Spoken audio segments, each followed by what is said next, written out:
everyone. Hey, we are so happy to have you here. I'm sitting here today with Kerry Blackburn. Kerry is an instructor for MEC, and as much as we would love to take all of Kerry's time, we don't. Kerry, what else do you do? Well, I'm actually a licensed mortgage broker in Arizona, so I have my own book of business that I'm doing in addition to instructing for MEC. And how long have you been a broker for?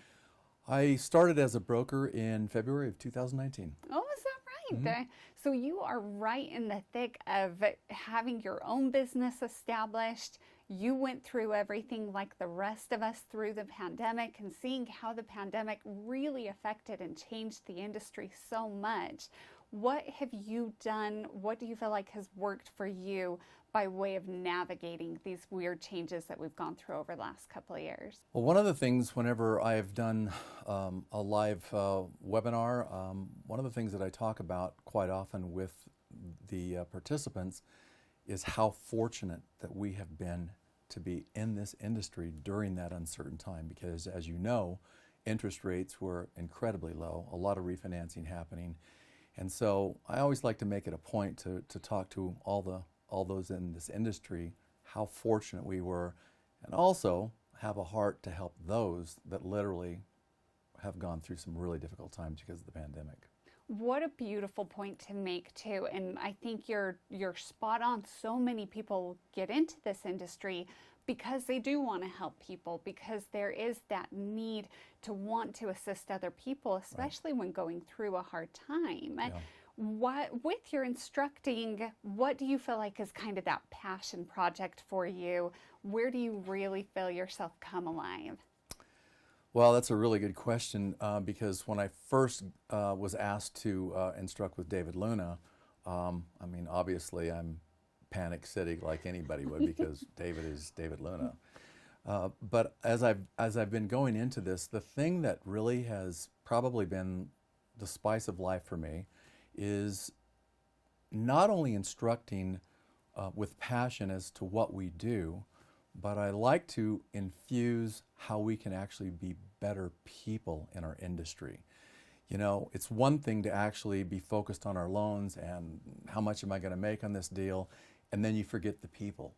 And this is the biggest decision of their life. And so instructing loan officers and brokers and bankers on do not forget that personal element, because that is what makes our job, what we do, so incredibly worthwhile. And without it, then it just could become just a job. So I think that's the one thing that I've loved about instructing, is if I can infuse that, if I can not just teach it, but as I say, reach these people and help them to realize there's a lot more to being a loan officer and doing the loan. It's the biggest decision of people's lives. But if you can also convey trust to your borrowers, I mean, it's going to bring a lot of business to you. I can definitely see how you would infuse that into your classes. Yeah. I've had the pleasure of seeing you instruct, and you do a fantastic job. Thanks. If I can, throw a compliment Sure, your thank way. you. Yes, of course. And we do feature you in a lot of our online videos as well. Do you have a preference? Would you rather be live? Would you rather be on a video? What's your preference? Camera, you gotta love the camera, and the camera's gotta love you, right? And I'm not so sure that has been a good mix for me. But whenever I'm live with people and I get to see their faces and I get to make my points to them and connect the dots with them, that's got to be the best part of all, honestly. You do a really great job. I've seen you connect with people in those live classes, and it will be so nice as we move into this new phase in 2022 where we can hopefully start to get more and more back into that live setting. That'd be great. Oh, it really will. So with your instructing experience, how long have you been actually instructing? Wow. As far as with mortgage educators and compliance, it actually started just shortly after I became a broker, so probably March of 2019, instructing in this industry. Instructing all my life, I mean, I think we all have history in that one way or another. I can say that as I look back, I've experienced a lot of training. I think that's a love of mine, is to actually train people to become better at what they're doing, and for me, that's actually been a real wonderful thing in my life to see that transformation of people, I guess. And with your actual business, with you being a broker, what are the loans that you feel like you specialize in? Where's kind of your area of expertise lie? What would you say? So I can say without a doubt, and I'm very fortunate on this, is that most of my business, in fact, probably almost all of it, is not advertising related. It's or generated. It's actually been referral basis. And one of the things that I'd really like to stress to those that are looking to get in this industry, yes, you can make a very good living in this industry, but the thing that you always want to remember, and that is to be transparent with your borrower. Sometimes you won't get the loan. When you actually figure out what's best for the borrower, remember, it's not about you. It's about your borrower and what is going to work for them. And it may be, once you run a loan scenario, that this loan is really not going to be a good situation for you. You might need to wait this out. Have you lost a loan? I think not. I think down the road, they're going to remember you and refer you. And that honesty actually translates into a great deal of satisfaction for you and also for your pocketbook. I think that's a great point too, of being so fortunate to have your reputation precede you, and that becomes your lead generator. Yeah. How else would you say, for someone who's maybe fresh into the industry, just getting into it, what can they do to maybe start to bolster themselves and get those leads? So that's a great point, because all of us struggled when we first got into the industry. How do I generate business? And one of the things I would recommend is to definitely get to know your realtor partners. I found it's difficult to just cold call, because a lot of them will hang up, and that's a brutal thing for a lot of new loan officers.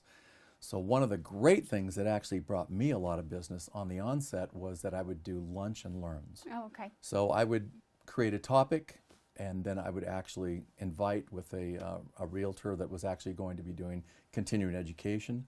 And then I would have an opportunity to talk a little bit about programs. And then that was a great icebreaker, if you will, to be able to start building that relationship with my realtor partners.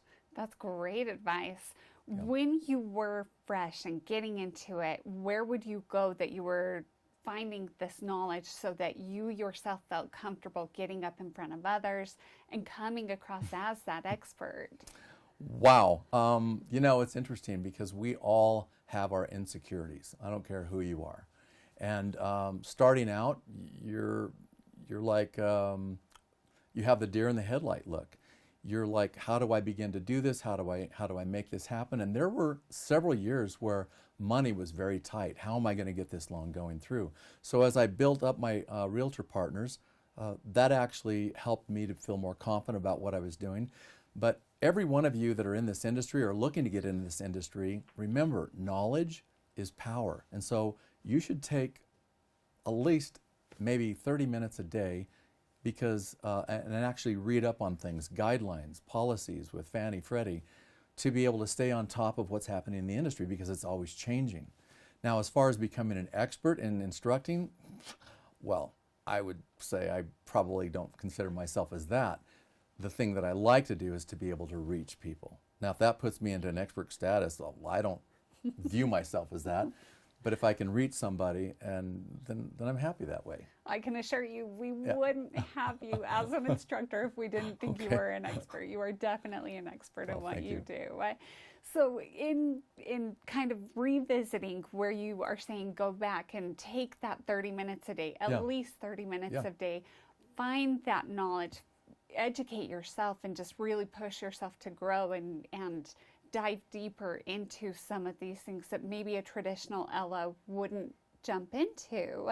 I think that's a really great point. Talk to other people in the industry. Talk to your underwriter. Get to know people a little bit better and see what their jobs entail, and it's just going to help you do your job more efficiently and more effectively. It's like also you're going to be dealing with a variety of different people, like your title people, and they're really good about educating you in their world. You know, there's all these different elements to put a loan together. And so once you start getting through all of this, this actually helps you. I guess the big thing I want to say to all the new people or those of you that are in the industry, if you're not accustomed to detail, you better learn it fast, because this is what our job is. And when you submit applications to your processors or underwriters, submit clean ones, really thorough ones, because not only will they love to see your file come down the pipeline, they'll want to do those loans, but you'll have very few things coming back to you that will create additional work for you and headache. So again, remember one important thing, and that is take your time and actually do things right the first time. Well, thank you again so much for being here, Kerry. I think that this really does give our students and those of you who are just finding us a better glimpse into you and what they can expect in seeing you in a live classroom. So thank you again. Thanks for having me. Yeah, of course. So thanks again for joining us. We look forward to seeing you next time.